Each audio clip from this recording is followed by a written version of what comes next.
Hey everyone, welcome to the Weeaboos, the monthly podcast where we get drunk and talk about anime. I'm Kyle. I'm Hunter. It's your boy, JB, Justin Butcher, Justice Warner.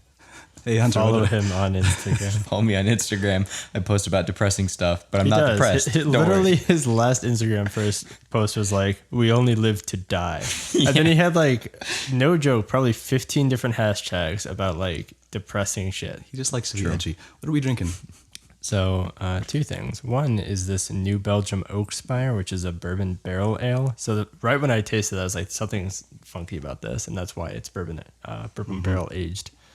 But we also had my favorite brewing company, Left Hand, made a special 25th anniversary stout for being around 25 years, and I went to the opening or the anniversary party in Longmont, Colorado, and brought some of them back and let you guys try it. What did you guys think of it? It's so strong. I think It's that you very guys strong. didn't like it at all. Oh, no, that's not true. I liked it like 10%. I'm just kidding. I thought it was great. I can't imagine Super strong. myself drinking like a full bottle of it. So one thing I do notice, they had it on draft at the brewing company, obviously, and having it on draft smooths out a lot of the that huge alcohol hit you get from being 12%. So it's not as good from the bottles. Yeah, I would have it again for sure. Well, if you haven't listened to the podcast before, this is a show where we each talk about one thing we love about anime in relation to the predetermined theme of the episode. And in honor of the spookiest month, this episode's theme is fear. Afterwards, we answer a listener question, followed by our opinions on what we're currently watching. If you'd like to submit a one-word episode theme, such as fear, a question, or your own unique thing that you love about anime, go ahead and use any of the links in the description, comment, or join on our Discord to send them our way. We also have a Patreon if you want to support us, so. Do you want to get started? What are our other choices? You can leave. You can just go home. Oh no, bye, Hunt. Are you still sick? I'm still sick. I have a cold. I apologize, everyone. You have anime fever? You're stupid. I have a fear of words. A fear that my thoughts, strung together almost subconsciously, will be misinterpreted when spoken aloud. Grammar, syntax, diction, tone, cadence, these are all contributing factors that play a vital role in determining how others extrapolate who you are as a person. One idea, one single sentiment, can be phrased and interpreted in infinite amount of ways, and that terrifies me, because even if I carefully construct a sentence to perfectly embody my feelings, no two people will reciprocate it in the same way. No two people know the same exact iteration of you. Within this room alone, there are multiple iterations of Kyle. There is the me as I know myself, and each of your unique understandings of who Kyle is in relation to your life based on everything I've ever said to you. Throughout our lives, we're told not to worry about what others think of us, yet so many aspects of life, friendship, work, romance, heavily rely on how others perceive us. But I don't fear what others think of me as long as their opinions are justified. I fear people misconceiving my intentions. I fear people believing that I'm someone other than who I actually am.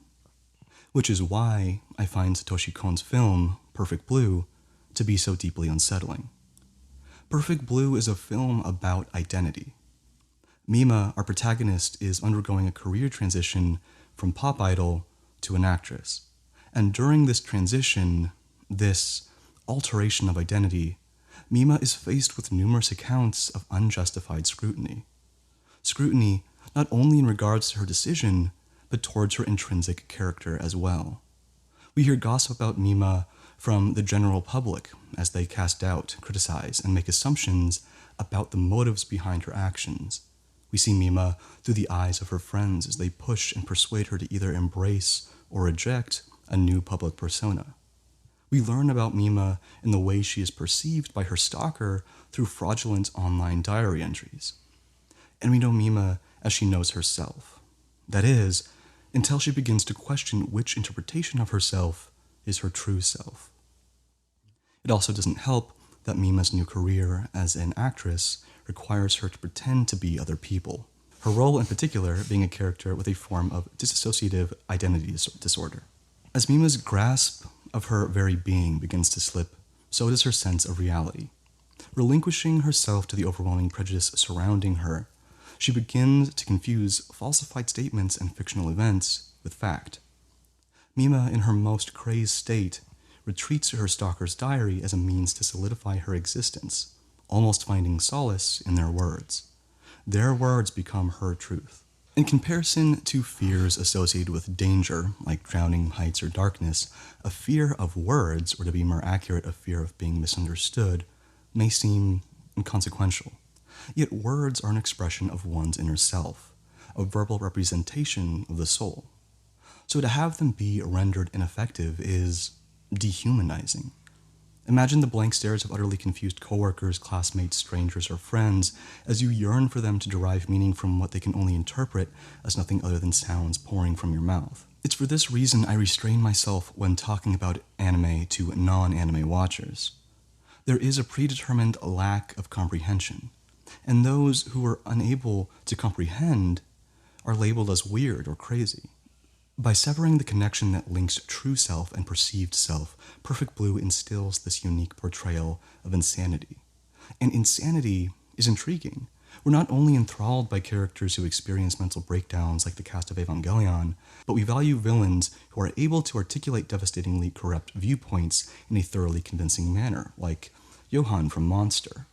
Language is scary. It's akin to mind control.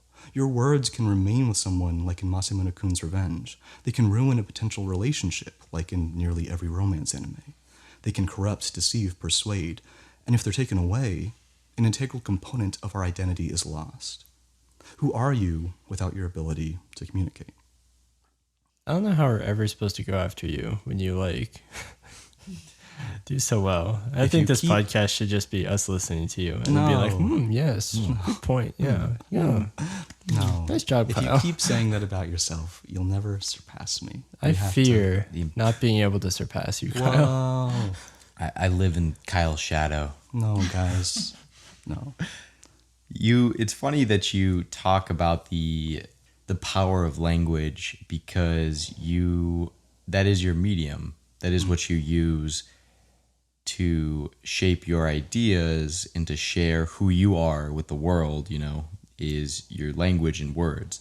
So for you, that is the worst thing that could happen to someone to completely misunderstand or just take out of context what you're saying. Exactly. So, I can relate to that. I definitely have a different, similar to that, but my words are more because I'm more in tune with my emotions because of the art that I do. So words come out and I'm like, oh crap. Whoops. Sure.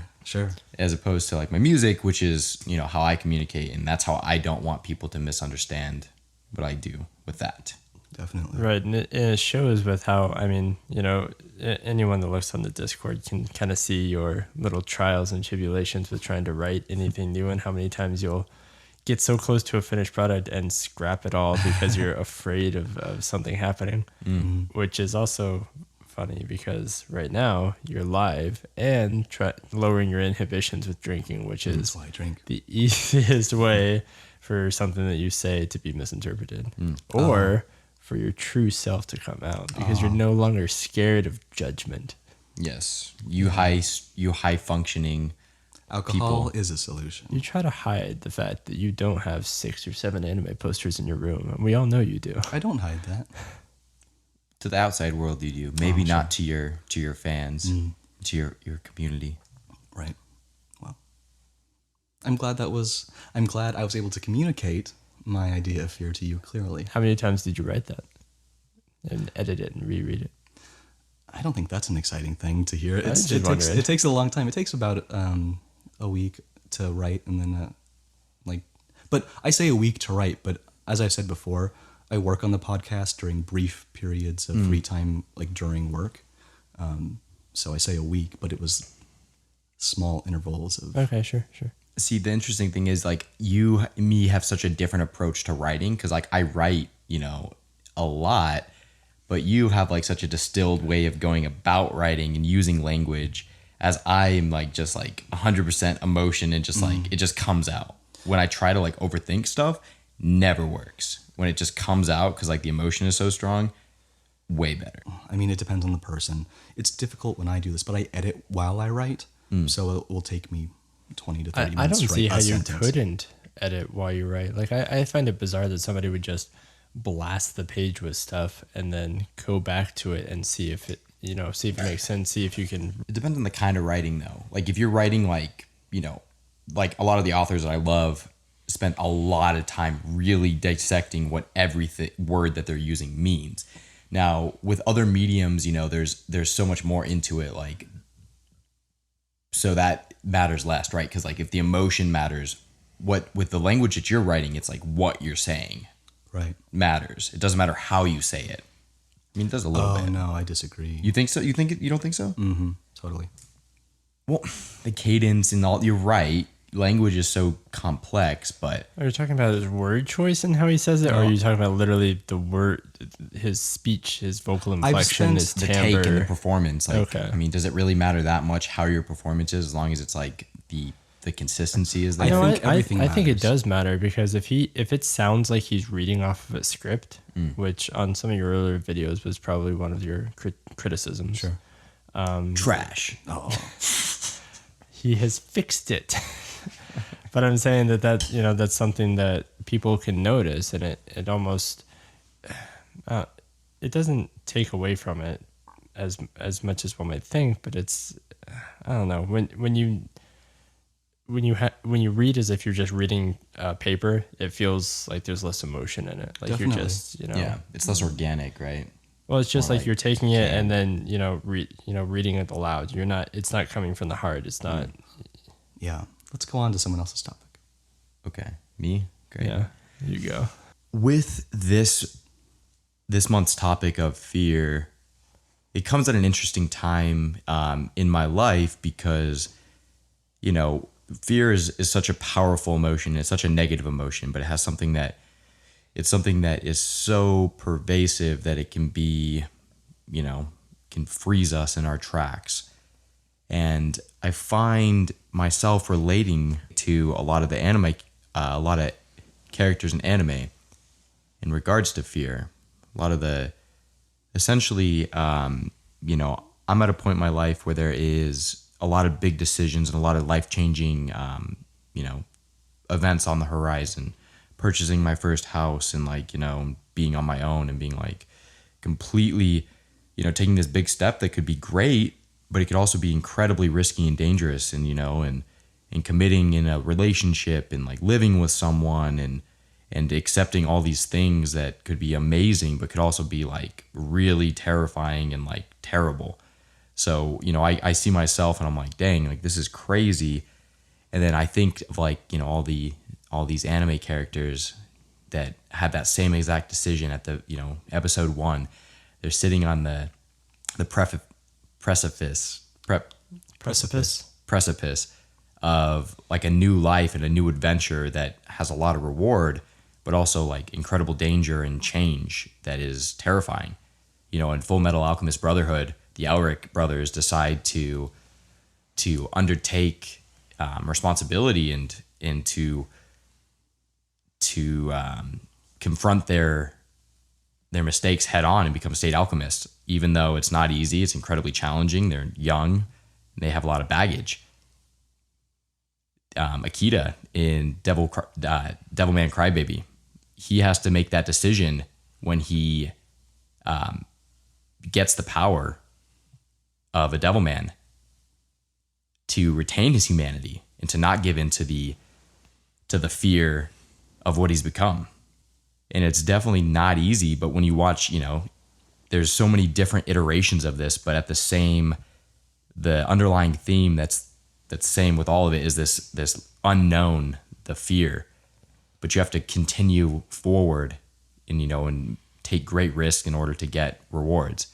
Like I started watching My Hero Academia, and it's really good, but Midoriya has to make that decision of like, I want to be a hero, but I have to sacrifice who I was in this life that I've had to a certain extent.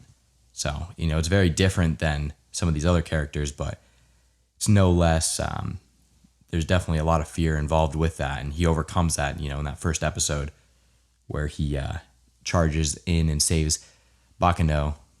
Bakugo. Bakugan. That's it. You got it. Perfect. Bakugan. Nailed it. Voltron. Ultron. That's a great anime. Keep going. It's my favorite anime. Rick and Morty's my favorite anime, actually. But anyways, he overcomes that fear and comes out on top. So I definitely identify with that. And I hope that I can make that decision as well and overcome the fear. That's what I got. Great.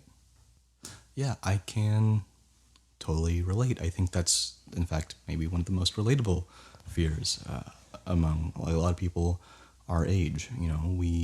We've graduated. We are looking towards the future. Yeah, fear of the big world and not really knowing what to do, and figuring out that all the people you looked up to also don't know what they're doing. True that. It could just be attributed to a fear of real life. Real life is scary. For sure. There's so much that I want to do. I want a new job. I want a girlfriend. But the moment those situations present an opportunity for me, like when I get a message from someone on a dating app, even though this is something that I want more than anything else in the world, I still freeze up. And it's that we become content with, we are complacent. Mm-hmm. And even if where we are at in our lives is not ideal, it may not, it's not really where we want to be. At the very least, we know what to expect. And that assurance keeps us grounded. Because, I'm so content with my daily work routine. Mm-hmm. But if something else were to present, to force me to change my ways, it's a scary thought because there's risk. And I think risk is at the root of all fear. Well, the big thing about that is when you take a change like that, you have to accept the change, the good and the bad. We tend to focus on the good, and we're like, oh my gosh, if I had a new job, the grass is always greener, as they say, right? Mm-hmm. Oh my gosh, I hate my job right now. I can't wait to get a new job. But then you come face to face with that negative aspect. You're like, holy crap, my boss is insane. They have so much pressure on me. Oh my gosh, I'm here. I'm stuck. Yeah. So it's kind of terrifying when you have to see that. Yeah, and I think that's why we admire all of our shonen protagonists because, at the start of every hero's journey, they make that decision and they do go for it. Because if they didn't, there would be no story. And, we all want a story of our own. That whole crossing the threshold. We actually, we were watching this video the other night about the hero's journey. Yeah. So it went over all the stages. Mm-hmm. crossing their threshold is a really powerful moment when they finally accept it and begin the journey for real. Exactly, yeah. It's good stuff. I have to ask, Kyle, what do you think of the 7 Deadly Sins being number 1 anime? Is that true? I don't think so, but someone said that. Who? Someone at my work who has a mohawk. That's all you have to know about him. But he said that 7 Deadly Sins is the best anime. It's his favorite. It's not the best. No, he said the best. He's incorrect, but but is he though? Because that's his opinion, right? yeah, But it's the best. That's what he said. So what do you think about that? I think he should listen to our podcast on best versus favorite. And he just needs to Maybe that understand. guy you just Yeah. Reference. well, we have an episode about that. You should go listen. Reference episode 26. We discuss it in detail. Yeah. I would like to hear his reasoning. That's all I have to say. Do you like that anime? If we're talking, well, I like both 7 Deadly Sins anime. There are 2. Yeah, there's the Sinbad one, right? No? No. There is the magical shonen one, and then there's the boob one. Those, you're both No. describing the one that I am thinking of. I don't. One has more magic, one has more boobs. Still not. Nope. I'm like, they both have that, I think. Do they go to hell in the one that you're thinking of? The one I'm thinking of is the one on Is there a Netflix. pig? Yeah. There's a pig. Yeah. Is that the magic one or the boob one? That's the magic one. I feel so lost. Don't worry. There's a boob one? There's a boob one. I want to watch the boob one. That one Go sounds for it. better. Which one's better? Don't ask me that. Which one's the best? Which one's your favorite? And don't tell me to watch an episode because I won't. Hunter, why don't you share your topic? Okay. Well, you guys ending off with, why we admire our shonen protagonists is kind of a good tie-in. I know that Kyle, when he briefed us on this topic, he kind of he didn't set a rule, but he said that it'd be a good idea if you took something personal and kind of attached it to a fear that's in anime. And I don't know how much I've felt this myself, but I notice it to be a running theme within anime protagonists, especially shonen, is that in anime there doesn't seem to be that big of a horror genre. Kyle could elaborate on that, but I mean, there's just something about the medium doesn't do fear as well as live action films seem to do. There's just, and I know there have been attempts, but I've also never been interested in watching one. But one fear that keeps coming up again and again is kind of a fear of failure and a fear of not being good enough. And I think that that's one of the biggest things that motivates these protagonists. So I also wanted to use Boku no Hero as my, one of my examples, because Bakugo is constant, he doesn't show it all the time, but he's constantly has this fear that he's going to be surpassed by Midoriya, right? You can see in the early stages of the show that he feels like he's superior. He's been superior their entire life together, right? Up until from, 4 years old when he first got his quirk all the way up to 15. He's always been on top. This guy, he'll never be looked down upon by Midoriya. And you can see that that's one of his biggest fears. I'm not going to, talk too deep about things that actually happen in the episodes, especially some of the later ones, but you can see that this fear starts to become larger as the show progresses, that he will actually be surpassed. And I just think that that's, it's always used as a motivator in these shows. And I think that that's just, I wish I had something to draw on, like from personal belief. It sounds so, weird to be like, yeah, I've never thought I wouldn't be good enough. I've always thought I'd be good enough, but I've just never had that self-doubt that these characters have. And I feel like if I did, maybe I would be motivated to be like a league higher or, aspire for more. But, I guess it's just something I noticed. I guess it's a little bit of a short topic, but. No, I actually feel like your topic is really closely related to Justin's. And I wish I could say this was my own idea, but this was based on something that I read. I think I read this in a book called The War of Art. Basically, a lot of people experience not a fear of failure, but rather it's a fear of success, meaning that, and this is what kind of bridges your two topics. We can tolerate a fear of failure. We can understand that when we fail, it's something we can learn from and grow from. But when we actually succeed, we have to really question ourselves in our future, because we overcame that difficulty, and now what? And that's what translates to your fear of the unknown, Justin. Because once we succeed, we have to set a higher bar for ourselves. We have to find a new goal to achieve. And it is that constant striving for success that is terrifying. We actually have a listener question that I think will even tie more so into this fear of success. So I want to wait on that. Oh, real quick. Another example I wanted to use, but I didn't because I thought you would roast me for it and be like, no, you're wrong, and here's why. I wouldn't do that. Would be Shinji from Evangelion and his constant fear of actually piloting the robot itself. I figure you would have some extremely profound explanation of why this is, but it to me it seems like one of those fear of failures. Is it a fear of failure? That's a good question. There's a very complicated relationship with his father. Correct.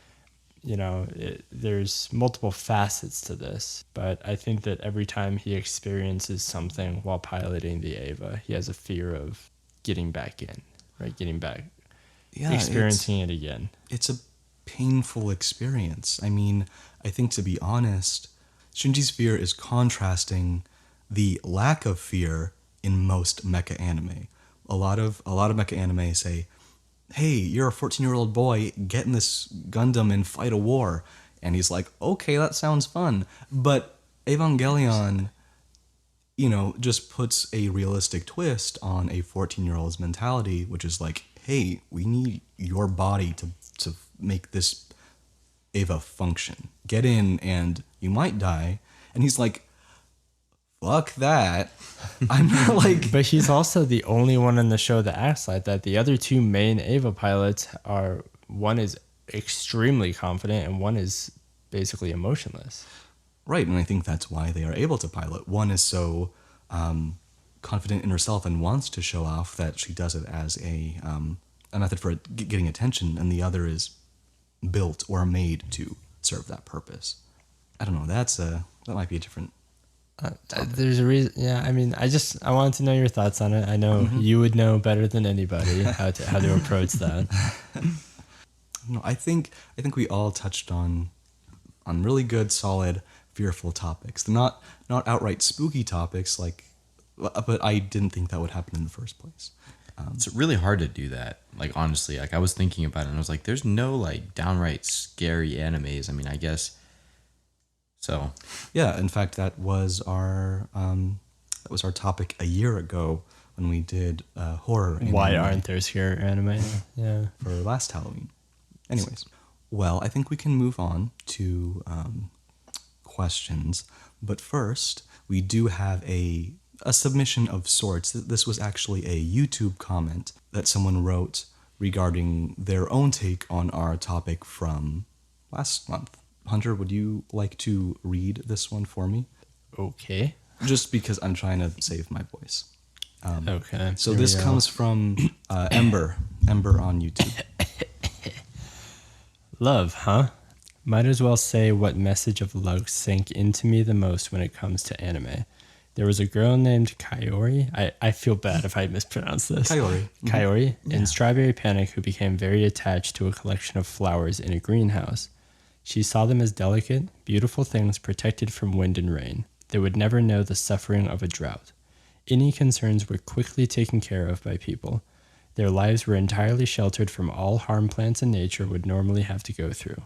This girl was so satisfied simply knowing her lover saw her as a special, significant other. Her lover was like the sun shining on her through the greenhouse windows, which meant the world to Kaori. Kaori would never know financial burdens. She would never know the glum realization of getting older. She would never know what it would be like to be truly independent.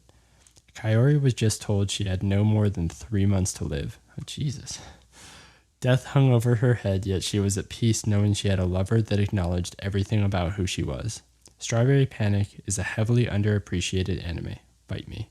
And this spoiler should not ruin it for you, as it's mostly backstory. It's an amazing, well-paced romance, untarnished by too much ecchi. There's a sprinkling of eroticism, but not enough to ever truly be focused on. Awesome pacing. Extremely satisfying end, all wraps up nicely in one season. Loads of character development, highly recommended. Give it 3 episodes. So, off of that review, I might be, Well, thank you, Ember. I hope What- you don't what's the read word? us intrigued. I don't know. Willing to watch. no, like you pushed me to do something. Encouraged. Encouraged. I might be encouraged He to said watch Full Metal that. Panic? Full Metal Panic Strawberry. Strawberry Panic? Panic, yeah. Strawberry Panic. I could barely my first thought was reading it and not screwing it up, and second was processing it. So Sure. But yeah, thank you, Ember, for that comment. I hope you don't mind us reading it. I think that was great. I think that was fantastic. yeah, it's I really like seeing this because it shows other people that are just as passionate as Definitely. Kyle is. I mean, just to see the people, watch something that we put out and want to comment on it. I think that's really cool. Yeah, and I think that passion because I know for myself, like I'm not like Kyle who has to like watch that's why I said everything. Kyle. But yeah, so like, you know, when Kyle's like, watch this, I'm like, maybe. And then I do, and I'm like, holy, that's amazing. Like, why? Right? And then It's I just always a good binge it. opinion, but it's like, I don't know. So I have to Ember- cross the threshold, man. It's People hard. don't like being told what to watch. They like finding it on their own. But we dumb and we need help because we dumb. Right, but there's some aversion to it because I think we talked about this before, but like there's a difference in finding a band you like or someone else coming up to you saying, "Hey, listen to this," you know. But I feel like that's the best way, like, you know, that's a strong medium of finding anything. Sure. Let's move on to a listener question. Also, real quick, in the Twitch chat, we have Watch It, another one for Strawberry Panic. Sure. I've never seen it okay. actually. So we should all And watch that's it, that's a apparently. to-do for Kyle. Jeez, don't put that on my plate. You have to do it. You have to break your rule of only watching new anime and watch that. I'm watching so much. Okay, and then the other one. So I started like giggling during Justin's question. Yeah. And it was because somebody in the Twitch chat said the anime that is maybe more afraid of the. Oh wait, no, that's a different one. Hang on. The most fear I've had in anime has come from romance drama potentially not being resolved. Oh my gosh.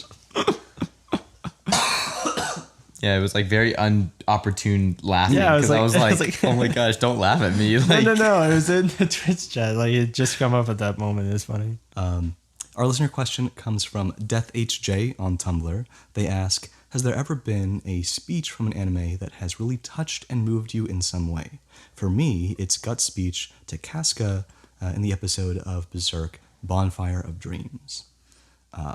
So, do you guys have a favorite anime speech? So I got a lot of speeches I like. you have a lot of speeches. So when I heard this, I there was something that like instantly kind of came to mind as something I'd use. So it is sort of cheating because I don't think it's a speech so much as an expose. But when you say moved, I think you just mean something emotionally moving you, right? In any way. So one of the first times I like legitimately bawled while watching anime came in the form of the 10th episode, I believe, of Violet Evergarden.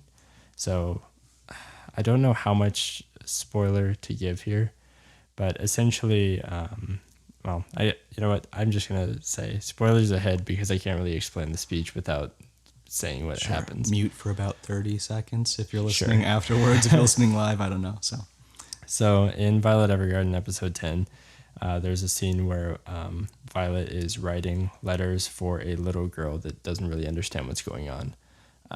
She thinks that her mom's ignoring her. She thinks that her mom doesn't have much time left to live and that, you know, she's being ignored to go write these stupid letters for someone.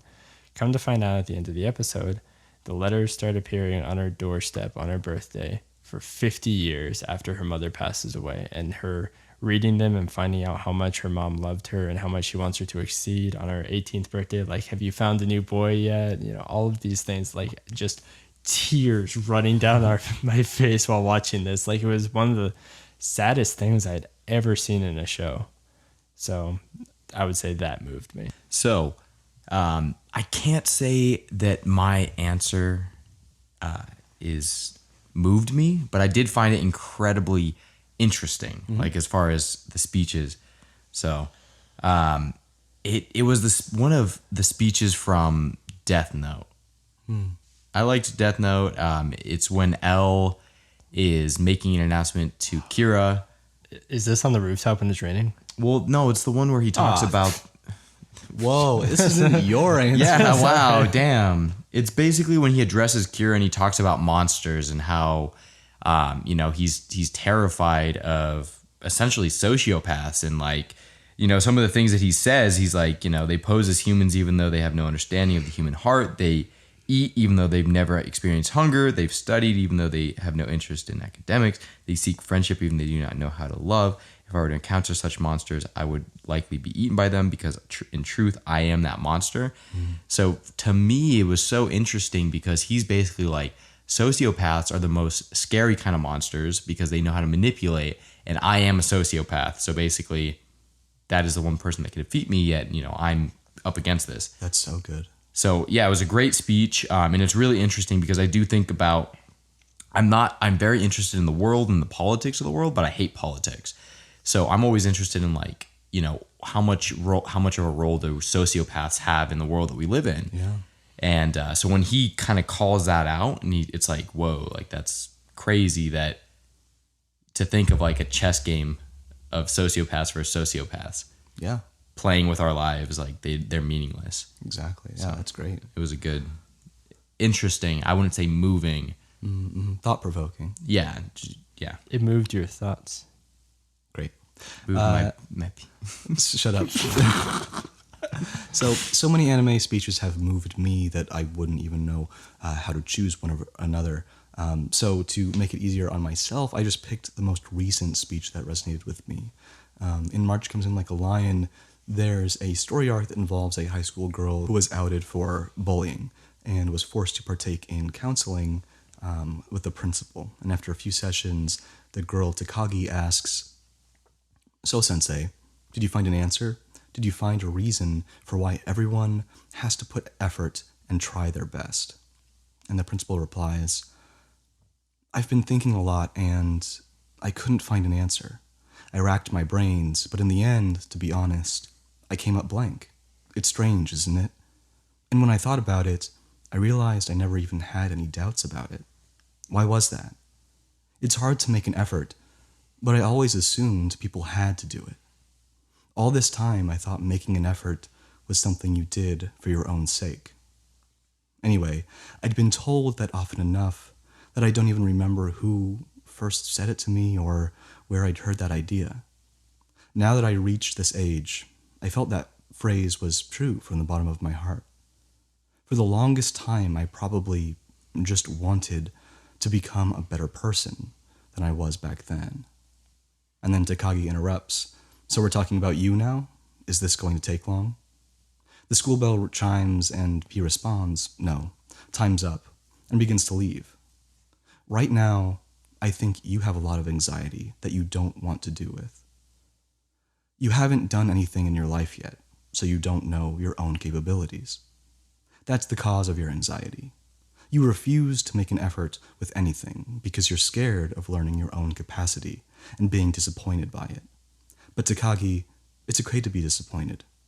Once you learn your own capacity, you at least understand what it is you should do. When you understand yourself, what you want to do will also become more clear. Once you do that, you'll at least be able to get past your incredible anxiety. I can guarantee at least that. And I think that has a lot to do with our own topic of fear. And it's that fear, it's just being scared of your own capacity, your own potential. So back to like fear of success, Exactly. essentially. Yeah. It's a real meta episode here. It is, and I love it. It's great. But are we really afraid of the potential that we have, or are we more afraid of realizing that potential and the work that goes into realizing that I feel potential? like it's a fear of getting there and not knowing what to do next. Like, Well, I don't know. I mean, how many people do you talk to that are dreamers? They talk about all these fanciful things, but they're not willing to put in the work. And it's like, well, shut up and do work, and then I'll take you seriously. Yeah. What is more common? The people that are like afraid of realizing that potential for fear of what comes next, or the people that are fear of actually working towards their potential? It's far more common for people to like talk the talk but not actually succeed because of that fear. That's why it's prevalent. That's why it's common. Do you think it's the fear of failure, or I mean, the fear of success? I think do. it depends on different things. Like, let's say, I'd say that most people aren't, they don't have what they would define as an ideal body. Everyone knows how to fix that. Everyone knows that you can go do exercise, you can eat better, but it's hard, Yeah. right? I think that me and Hunter used to work out, and then he stopped. we did. So that's true. Sorry.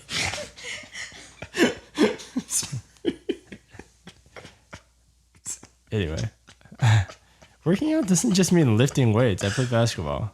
Every time I ask you to play basketball, you're like, "Oh my god, 7 a.m. That's so early." Guys, don't fight. I was getting ripped, and then Hunter stopped. You look like a Dorito. You don't do you don't do any leg work.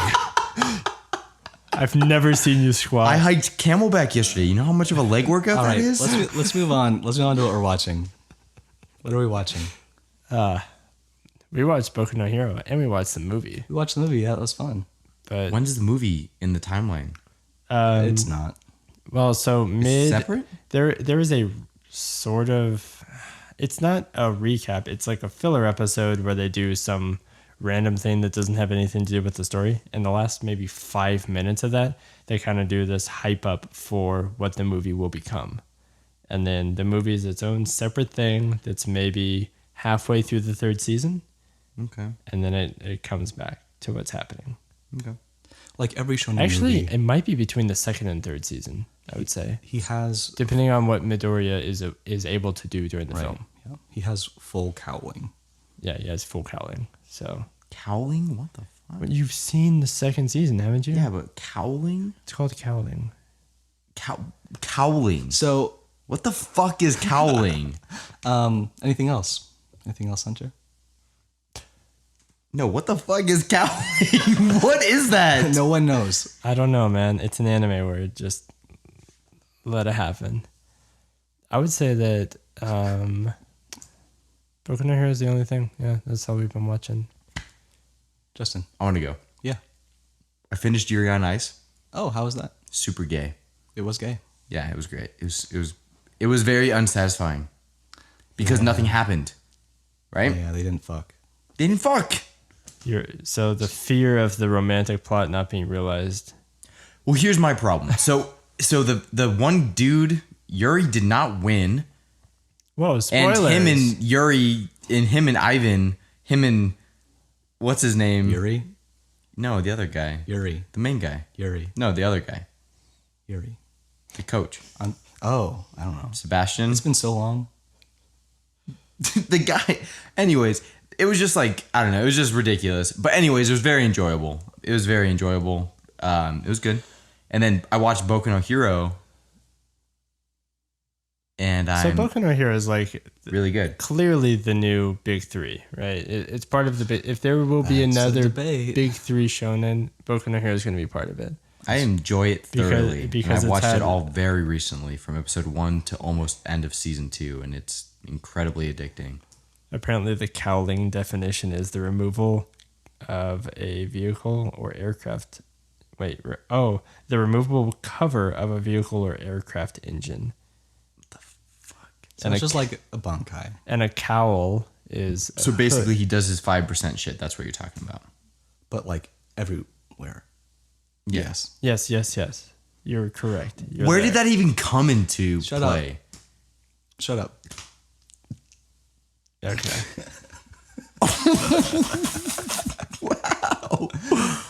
Keep going. Anything else? Boku no Hero, you like it. Oh, I Boku no was gonna say, yeah, it's gonna be one of the top. It's gonna be one of the new big three because it's just. I mean, yes, there's predictable moments, but it's done characterization very well. There are very few characters I dislike and don't know anything about. I know something about all the characters. They all have unique personalities. They're fun. The purple hair guy sucks. I don't think anybody likes that character. He's annoying. right. The He grape guy. sucks. Yeah, the Yeah. grape head guy. Yeah, nobody likes He's so him. annoying. Like- But he's great too at the same time. But every character has some sort of personality. They haven't, they've somehow had this massive range of characters and given all of them enough screen time to make, people choose favorites and understand the different personalities and quirks and stuff of everybody. They have interesting heroes. They don't have overpowered stuff. Like it just does everything right. It really, it checks all the boxes and it just continues to do so. That's it. That's my review. 10 out of 10. 10 out of 10. All right. So the new anime season started. And I've had a cold and I'm getting over it. While I'm over the worst of it, I'm still suffering from like all the exhaustion that it's put on my body. And I just haven't been motivated enough to make a first impressions on the new season video. In addition to the fact that I finished my next script for like my next big video, which I think is far more important. So I haven't decided yet, but I don't think I'm going to be making a first impressions video. But I do have first impressions for the new season. which I will say here on the podcast. And if I do decide to make a video, it would just be essentially what I say here. So, as always, I've watched everything that's aired, but I'm only going to be talking about the anime that I find to be the most worth watching. So I'm not going to be giving my insights on, the garbage, just filler existing for the sake of existing anime. Anime characters are expected to fit into archetypal roles, which is why the medium is so saturated with tropes. Because of this, it's always refreshing to see anime characters written from a more human perspective. Seishun Buta Yaru wa Bunny Girl Senpai no Yume wa Minai has really captured my attention due to its reactionary character dynamics. Although supernatural events may be occurring throughout the anime, dialogue is grounded in reality. Conversations don't feel completely scripted, which may simply be a sign of a good voice actor.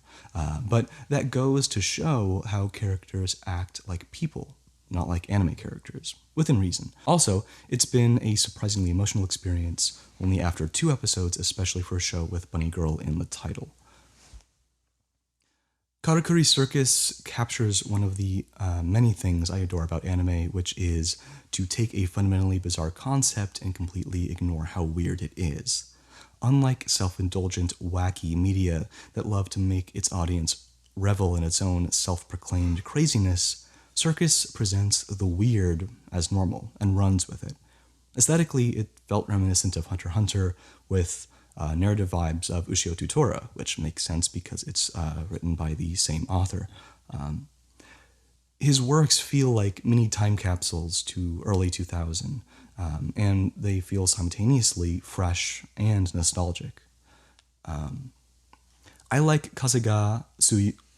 I have not practiced saying these names. I like Kazega Suyoku Fuiteru for avoiding the characterization contrivances that bothered me in similar shows.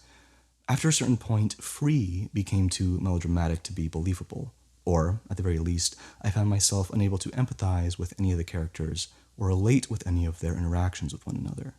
Whereas the attitudes amongst the boys in Kaze, so far, feel reasonably genuine rather than over-exaggerated. The chemistry, both good and bad, between this motley cast of boys is the primary factor that drives my interest in the show. But I'm looking forward to when the premise starts to take precedence. Despite it being part of a genre I've grown disinterested in, Tensai Shitara Slime Dataken is both surprisingly captivating and comparatively unique. The practically perpetual dialogue gives the impression of constant progression without ever feeling overbearing.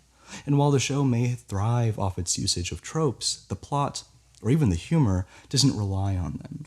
Contrary to the show being defined as an isekai, it's less about an individual gaming the system of another world and more about their accidental snowballing into success.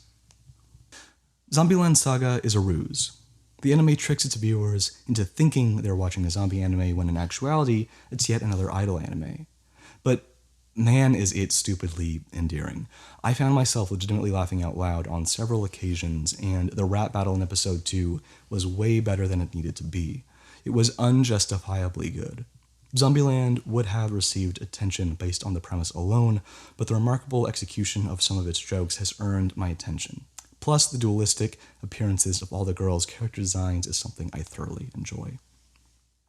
Of all the anime I'm including on this tier of most watchable, Uchi no Maid ga Uzisagiru is the one I would put an asterisk next to along with a footnote indicating guilty pleasure. It's difficult to describe the appeal of this show without addressing its pedophilic nature. However, I will say that my personal enjoyment of the Uchi no Maid stems from the juxtaposing pairing of muscular militaristic maid and lolly, not the mere inclusion of lolly. I'm not defending the anime, but I did find the joke in episode 2 involving the maid's reaction to online pedophiles to be a bit of a relief in regards to the show's overall tone. I am so utterly fascinated with Yagate Kimi no Naru that, purely on a conceptual level, it may be my favorite anime of the season. Sex and sexuality are among my favorite themes in media, and they're not frequently implemented in anime in a tasteful or progressive manner. Kimi ni Naru is essentially about someone who I assume is a lesbian falling in love with a girl who has never felt the feeling associated with love. In other words, someone who is asexual. I have so much respect for the authentic tone of the narrative, and I can't wait to see what direction the show takes, whether it be morbid and bleak or fulfilling and inspirational. SSSSSS Gridman is lower on my priority list, but I do think it has potential. Only having seen the first episode, I feel like the only purpose it serves is to pay homage to classic kaiju stories. Unfortunately, the CG during the kaiju fight was underwhelming. In fact, the fight was my least favorite part about the episode. Everything else, the characters, the sound, the atmosphere, all had that studio triggered charm. And Hinamaru Sumo is the manliest anime of the season. I've actually read a decent amount of the manga, so I can say for certain it's thoroughly worth your time if you enjoy shonen sport anime. Also, as someone who isn't particularly tall, I've always been a sucker for short protagonists. Being able to watch this tiny man toss around people 3 times his size is straightforward fun with a healthy dose of badass. Unless you guys have anything else to say, we can go ahead and wrap up. Get money, fuck bitches. Get money, fuck bitches. If you have any questions, comments, suggestions, or submissions, please send us as many as you would like. You can send them to myself at TikuroTaku on Tumblr, email us at theweebos@gmail.com, submit questions on our Discord, or just leave a comment wherever you're listening. Join us on Twitch for when we record live on Fridays around the middle of each month, and join us on our Discord so you can talk to us whenever you would like and keep up on opinions on what we're watching. Also, consider supporting us on Patreon or leaving us an iTunes review if you like what we do, and more than anything, please share the podcast because word of mouth is the only way we get new listeners. We want to thank Udachi for our intro and Kugata for our outro. And like always, get Drunk. Anime. See you guys next time. Smoking a sour off the coast of Okinawa. Feeling so high like I'm Ho in that tower. Take a flight on some shit. Got my dogs riding beside me, blazing hot. That's kamikaze, sacred fire. Don't be mad, I'm lit. Catch me smoking a sour off the coast of Okinawa. Feeling so high like I'm Ho in that tower. Take a flight on some shit. Got my dogs riding beside me, blazing hot. That's kamikaze, sacred fire. Don't be mad, I'm lit.